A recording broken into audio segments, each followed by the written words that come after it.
নমস্কার, আজ একটা অন্যরকম নতুন রেসিপি নিয়ে এসেছি। পনির রং বাহার, লাল, সাদা আর সবুজের সংমিশ্রণ, পেঁয়াজকলি, গাজর, ক্যাপসিকাম, ফুলকপি সব কিছু।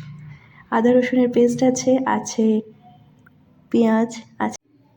নিয়ে নিলাম পোস্ত, কাজু আর চারমগজ, যেটাকে আমি মিক্সিতে ভালো করে পেস্ট করে নেব। তো দেখতেই পাচ্ছ, এটা ঠিক এইভাবে পেস্ট করেছি। এবার কড়াইতে পনিরটাকে ভালো করে ভেজে নিতে হবে। পনিরটা একটু ভালো করে ভাজার সময় অল্প করে একটু নুন দিয়ে দিলাম, যাতে পনিরের কাঁচা ভাবটা চলে যায় আর একটু ভালো করে ভাজা হয়ে যায়। ভেজে নিয়েছি পনিরটাকে, এটা সরিয়ে রাখলাম।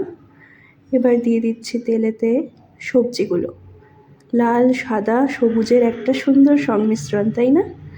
তো এটাকে আমি ভালো করে সবজিটাকে ভাজবো, আর ওপর থেকে একটু সবজি মশলা দিয়ে দিয়েছি।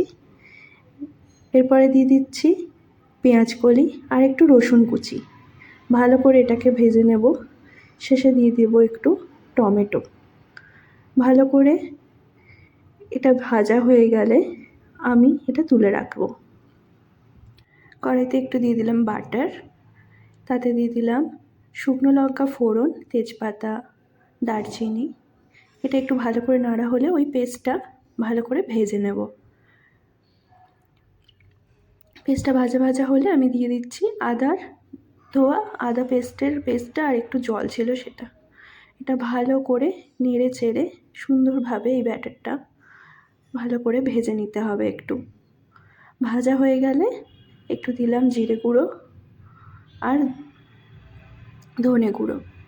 জিরে গুঁড়োটা ভালো করে দিয়ে ওটা মিক্স করার পর একটু দিলাম হালকা করে লঙ্কা গুঁড়ো। এবার এই মশলাটাকে খুব ভালো করে কষিয়ে নেব। কষানো হয়ে গেলে আমি দিচ্ছি ভেজে রাখা সবজিগুলো। এরপরে একটু দিলাম কাসুরি মেথি দিলে তরকারির গন্ধটা সুন্দর লাগে। আর দিলাম চেরা কাঁচা লঙ্কাটা নিয়েছি লাল রঙের, যাতে দেখতে সুন্দর হয়। এরপরে সব সবজিগুলোকে ভালো করে দিয়ে দিলাম, আর একটু জল দিয়ে জিনিসটাকে খুব ভালো করে ব্লেন্ড করলাম। আর লাস্টে দিয়ে দিলাম পনির। এরপরে বেশ কিছুক্ষণ সবজিটাকে নাড়তে হবে, একটু ভাজতে হবে।